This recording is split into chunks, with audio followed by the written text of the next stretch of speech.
नमस्कार। प्रभा चिंतन में आपका स्वागत है। आज हम सुनेंगे मुंशी प्रेमचंद जी द्वारा लिखित कहानी कायर। युवक का नाम केशव था, युवती का प्रेमा।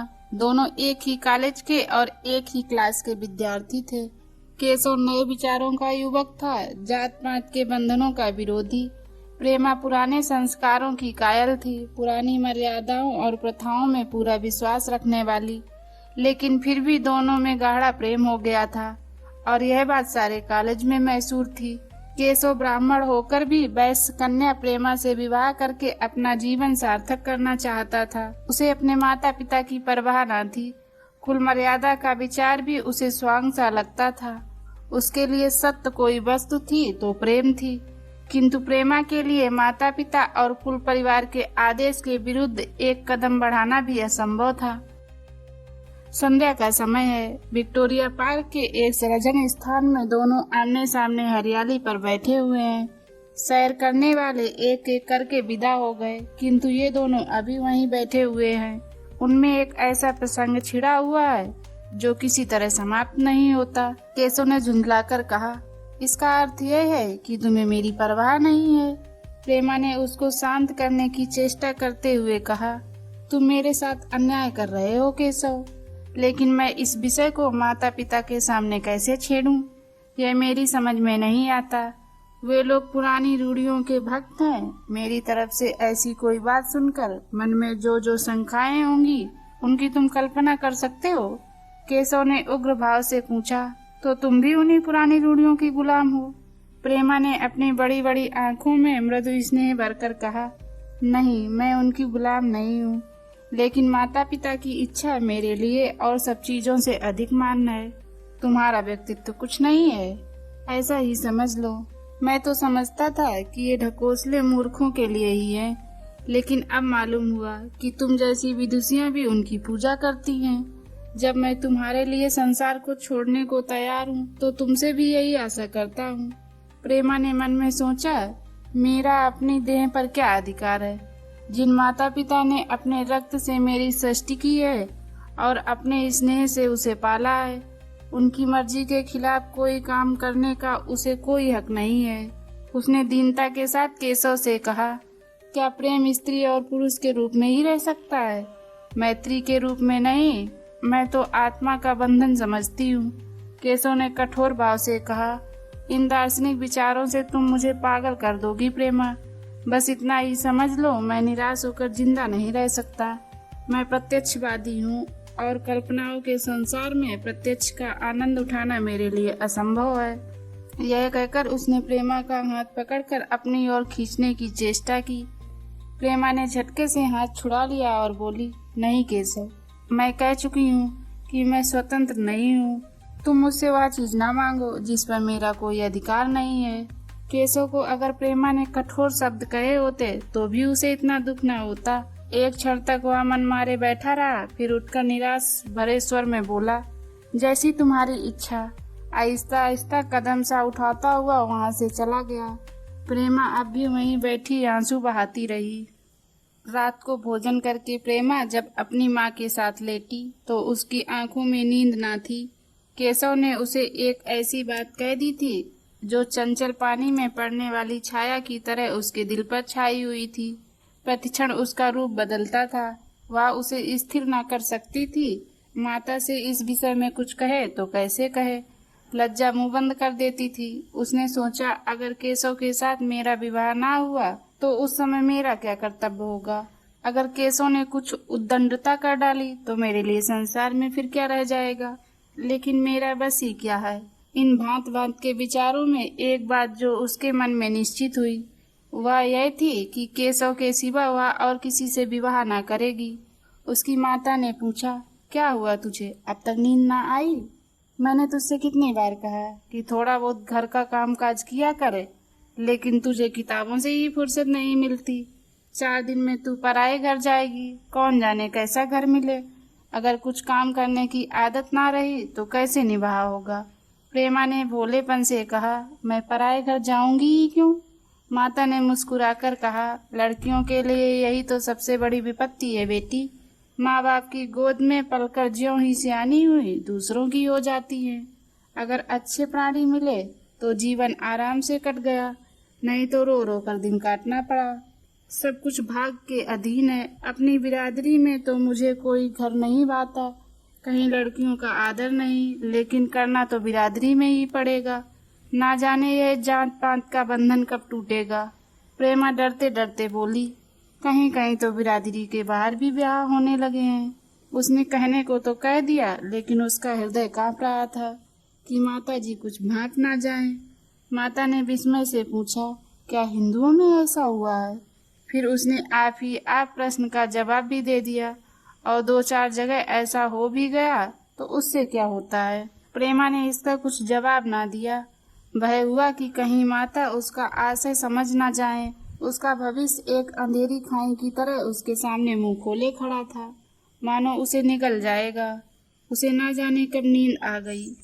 प्रातःकाल प्रेमा सोकर उठी तो उसके मन में एक विचित्र साहस का उदय हो गया था। सभी महत्वपूर्ण फैसले हम आकस्मिक रूप से कर लिया करते हैं, मानो कोई दैवी शक्ति हमें उनकी ओर खींच ले जाती है। वही हालत प्रेमा की थी।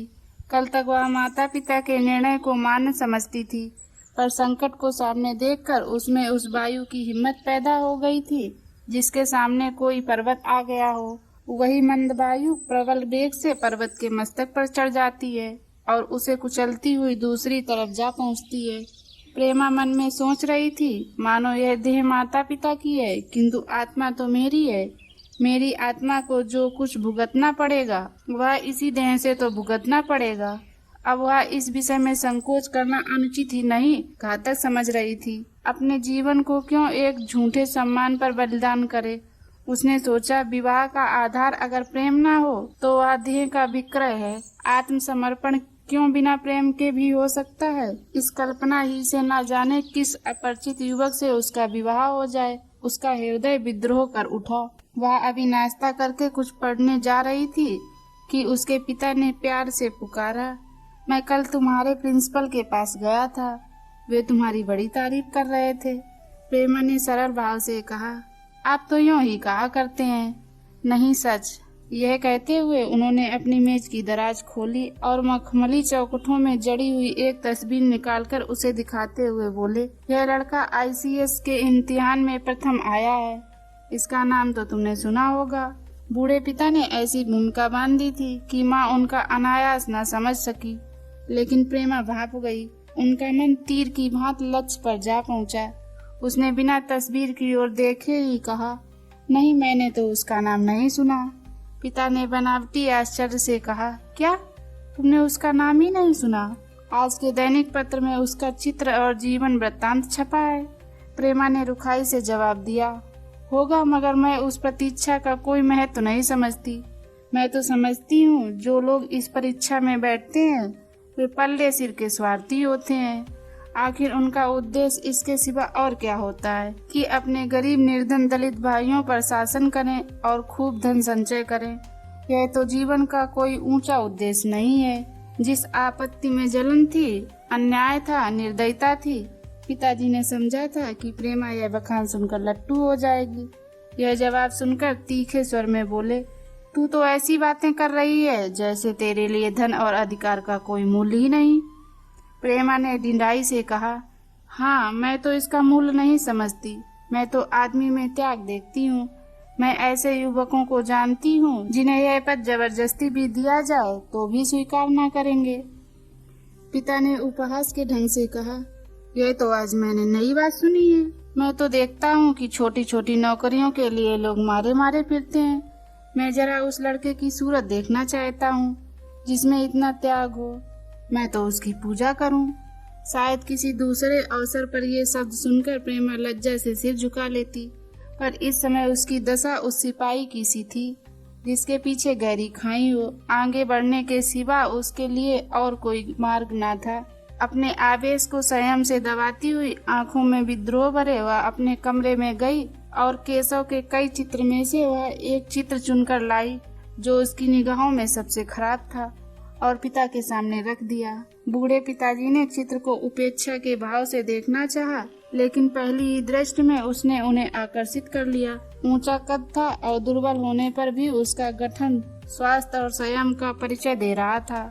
मुख पर प्रतिभा का तेज ना था, पर विचारशीलता का कुछ ऐसा प्रतिबिंब था जो उसके मन में विश्वास पैदा करता था। उन्होंने उस चित्र की ओर देखते हुए पूछा, यह किसका चित्र है? प्रेमा ने संकोच से सिर झुकाकर कहा, यह मेरे ही क्लास में पढ़ते हैं, अपनी ही बिरादरी का है। प्रेमा की मुख मुद्रा धूमिल हो गई। इसी प्रश्न के उत्तर पर उसकी किस्मत का फैसला हो जाएगा। उसके मन में पछतावा हुआ कि व्यर्थ में इस चित्र को यहाँ ले आई। उसमें एक क्षण के लिए जो दृढ़ता आई थी वह इस पहले प्रश्न के सामने कतार हो उठी। दबी हुई आवाज में बोली, जी नहीं, वह ब्राह्मण है। और यह कहने के साथ ही क्षुब्ध होकर कमरे से निकल गई, मानो यहाँ की वायु में उसका गला घुटा जा रहा हो, और दीवार की आड़ में होकर रोने लगी। लाला जी को तो पहले ऐसा क्रोध आया कि प्रेमा को बुलाकर साफ साफ कह दें कि यह असंभव है। वे उसी गुस्से में दरवाजे तक आए, लेकिन प्रेमा को रोते देखकर नम्र हो गए। इस युवक के प्रति प्रेमा के मन में क्या भाव थे, यह उनसे छिपा ना रहा। वे स्त्री शिक्षा के पूरक थे, लेकिन इसके साथ ही कुल मर्यादा की रक्षा भी करना चाहते थे। अपनी ही जात के सुयोग वर के लिए अपना सर्वस्व अर्पण कर सकते थे, लेकिन उस क्षेत्र के बाहर कुलीन से कुलीन और योग्य से योग्य वर की कल्पना भी उनके लिए असहनीय थी। इससे बड़ा अपमान सोच ही ना सकते थे। उन्होंने कठोर स्वर में कहा, आज से कॉलेज जाना बंद कर दो। अगर शिक्षा कुल मर्यादा को डुबोना ही सिखाती है तो कुछ शिक्षा है। प्रेमा ने कतार कंठ से कहा, परीक्षा तो समीप आ गई है। लाला जी ने दृढ़ता से कहा, आने दो, और फिर अपने कमरे में जाकर विचारों में डूब गए। 6 महीने गुजर गए। लाला जी ने घर में आकर स्त्री को एकांत में बुलाया और बोले, जहाँ तक मुझे मालूम है केशव बहुत ही सुशील और प्रतिभाशाली युवक है। मैं समझता हूँ प्रेमा इस शोक में घुल घुल कर प्राण दे देगी। तुमने भी समझाया, मैंने भी समझाया, दूसरों ने भी समझाया, पर उस पर कोई असर नहीं होता। ऐसी दशा में हमारे लिए क्या उपाय है? उनकी पत्नी ने चिंतित भाव से कहा, कर तो दोगे, लेकिन रहोगे कहाँ? ना जाने कहाँ से यह कुलिच्छनी मेरी कोख में आई। लाला जी ने भौहें सिकोड़कर तिरस्कार के साथ कहा, यह तो 1000 दफा सुन चुका हूँ, लेकिन कुल मर्यादा के नाम को कहाँ तक रोएं? चिड़िया का पर खोलकर यह आशा करना कि तुम्हारे आंगन में ही फुदकती रहेगी भ्रम है। मैंने इस प्रश्न पर ठंडे दिल से विचार किया है और इस नतीजे पर पहुंचा है कि हमें इस अपराधम को स्वीकार कर लेना ही चाहिए। कुल मर्यादा के नाम पर मैं प्रेमा की हत्या नहीं कर सकता। दुनिया हंसती हो हंसे, मगर यह जमाना बहुत जल्द आने वाला है कि ये सभी बंधन टूट जाएंगे। आज भी सैकड़ों विवाह जात पात के बंधनों को तोड़कर हो चुके हैं। अगर विवाह का उद्देश्य स्त्री और पुरुष का सुखमय जीवन है तो हम प्रेमा की उपेक्षा नहीं कर सकते। वृद्धा ने क्षुब्ध होकर कहा, जब तुम्हारी यही इच्छा है तो मुझसे क्या पूछते हो? लेकिन मैं कहती हूँ कि मैं इस विवाह के नजदीक न जाऊंगी, ना कभी इस छोकरी का मुंह देखूंगी। समझ लूंगी जैसे और सब लड़के मर गए वैसे यह भी मर गई। फिर तो आखिर तुम क्या करने को कहती हो? क्यों नहीं उस लड़के से विवाह कर देते? उसमें क्या बुराई है? 2 साल में सिविल सर्विस पास करके आ जाएगा। केशव के पास क्या रखा है? बहुत होगा किसी दफ्तर में क्लर्क हो जाएगा। और अगर प्रेमा प्राण हत्या कर ले तो कर ले, तुम तो उसे और सह देते हो। जब उसे हमारी परवाह नहीं तो हम उसके लिए अपने नाम को क्यों कलंकित करें? प्राण हत्या करना कोई खेल नहीं है, यह सब धमकी है। मन घोड़ा है, जब तक उसे लगान ना दो तो पुट्ठे पर हाथ रखने देगा। जब उसके मन का यह हाल है तो कौन कहे वह केशव के साथ ही जिंदगी भर निवाह करेगी। जिस तरह आज उससे प्रेम है उसी तरह कल दूसरे से हो सकता है। तो क्या पत्ते पर अपना मांस बिकवाना चाहते हो? लाला जी ने स्त्री को प्रश्न सूचक दृष्टि से देखकर कहा, और अगर वह कल खुद जाकर केशव के साथ विवाह कर ले तो तुम क्या कर लोगी? फिर तुम्हारी कितनी इज्जत रह जाएगी? चाहे वह संकोच बस या हम लोगों के लिहाज से ही यूं ही बैठी रहे, पर यदि जिद पर कमर बांध ले तो हम तुम कुछ नहीं कर सकते। इस समस्या का ऐसा भीषण अंत भी हो सकता है, यह इस वृद्धा के ध्यान में भी ना आया था। यह प्रश्न बम के गोले की तरह उसके मस्तिष्क पर गिरा। एक क्षण तक वह अवाक बैठी रह गई, मानो इस आघात ने उसकी बुद्धि की धज्जियां उड़ा दी हो। फिर पराभूत होकर बोली, तुम्हें अनोखी ही कल्पनाएं सूझती हैं। मैंने तो आज तक कभी भी नहीं सुना कि किसी कुलीन कन्या ने अपनी इच्छा से विवाह किया है। तुमने ना सुना हो, लेकिन मैंने सुना है और देखा है कि ऐसा होना बहुत संभव है। जिस दिन ऐसा होगा उस दिन तुम मुझे जीती ना देखोगे। मैं ये नहीं कहता कि ऐसा होगा ही, लेकिन होना संभव है। तो जब ऐसा होना है तो इससे तो यही अच्छा है कि हम ही इसका प्रबंध करें। जब नाक ही कट रही है तो तेज छुरी से क्यों काटें? कल केशव को बुलाकर देखो क्या कहता है। केशव के पिता सरकारी पेंशनर थे, मिजाज के चिड़चिड़े और कृपाण। धर्म के आडंबरों में ही उनके चित्त को शांति मिलती थी। कल्पना शक्ति का अभाव था, किसी के मनोभावों का सम्मान न कर सकते थे। वे अब भी उसी संसार में रहते थे जिसमें उन्होंने अपने बचपन और जवानी के दिन काटे थे। नवयुवक की बढ़ती लहर को वे सर्वनाश कहते थे और कम से कम अपने घर को दोनों हाथों और पैरों का जोर लगाकर उसे बचाए रखना चाहते थे। इसलिए जब एक दिन प्रेमा के पिता उनके पास पहुँचे और केशव से प्रेमा के विवाह का प्रस्ताव किया, तो बूढ़े पंडित जी अपने आपे में ना रह सके। धुंधली आंखें फाड़ कर बोले, आप भांग तो नहीं खाए हैं? इस तरह का संबंध और चाहे जो कुछ हो, विवाह नहीं है।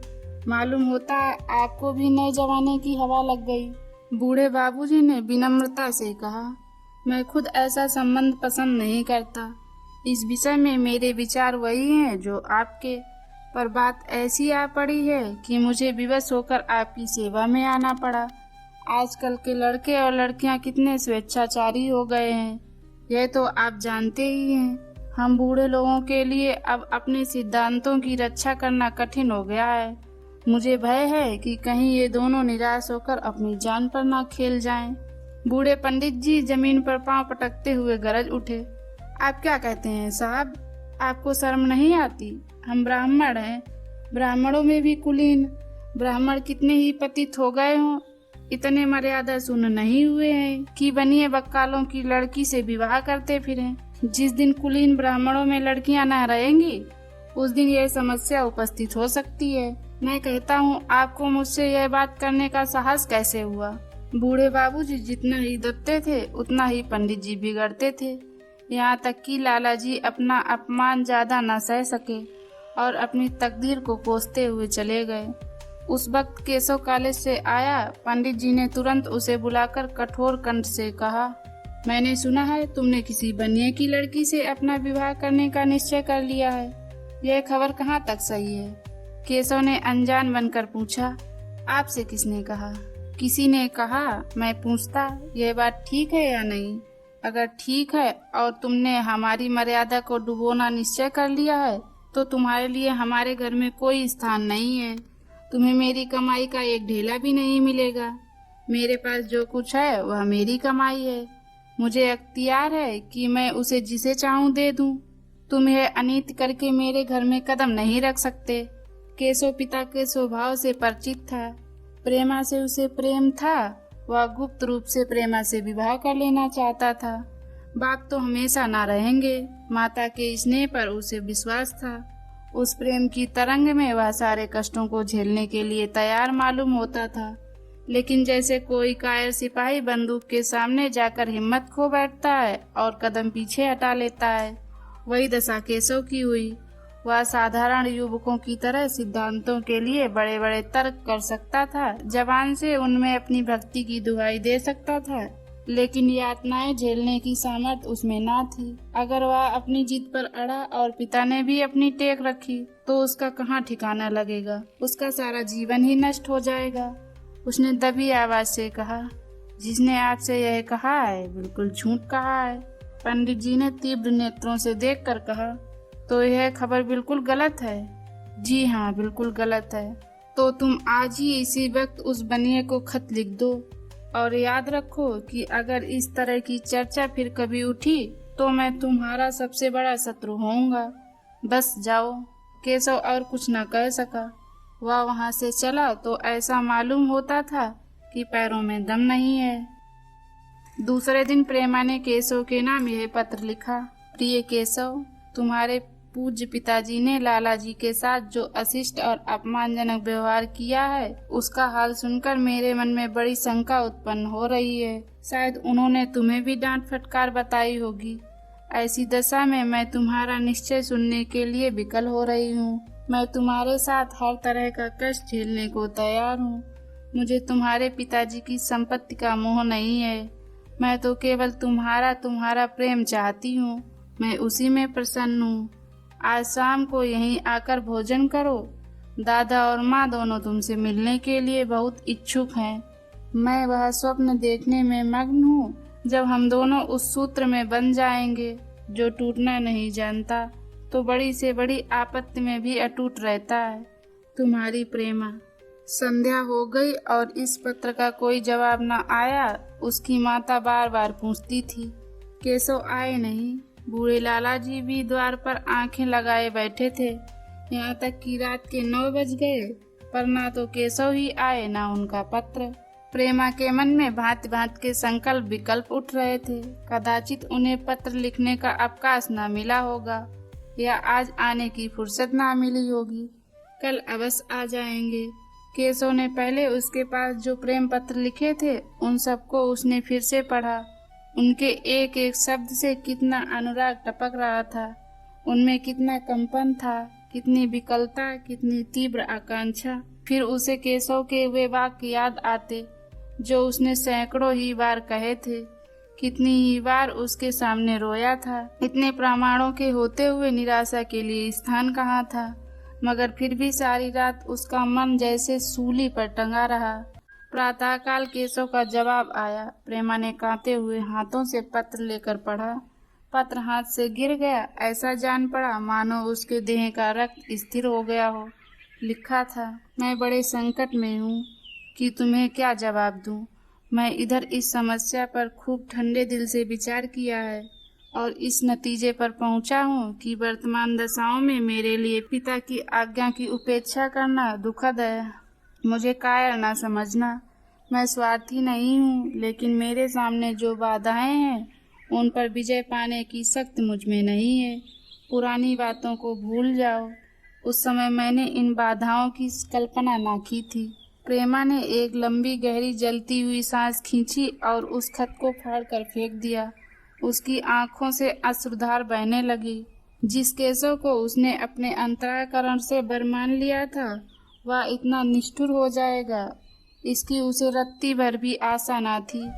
ऐसा मालूम पड़ा मानो अब तक वह कोई सुनहरा सपना देख रही थी, पर आँख खुलने पर सब कुछ अदृश्य हो गया। जीवन में आशा ही लुप्त हो गई तो अब अंधकार के सिवा और क्या रहा।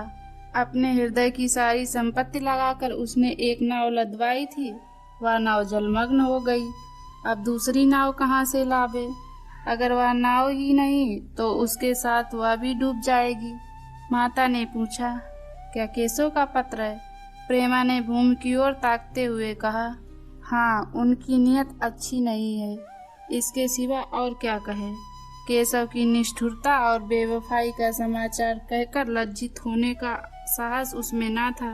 दिन भर वह घर के काम धंधों में लगी रही, मानो उसे कोई चिंता ही नहीं है। रात को उसने सबको भोजन कराया, खुद भी भोजन किया और बड़ी देर तक हारमोनियम पर गाती रही। मगर सवेरा हुआ तो उसके कमरे में उसकी लाश पड़ी हुई थी। प्रभात की सुनहरी किरणें उसके पीले मुख को जीवन की आभा प्रदान कर रही थी। दोस्तों, ये कहानी आपको कैसी लगी हमें कमेंट के माध्यम से बताइए और चैनल को सब्सक्राइब करना मत भूलिएगा। मिलते हैं एक और नई कहानी के साथ। तब तक के लिए जय हिंद।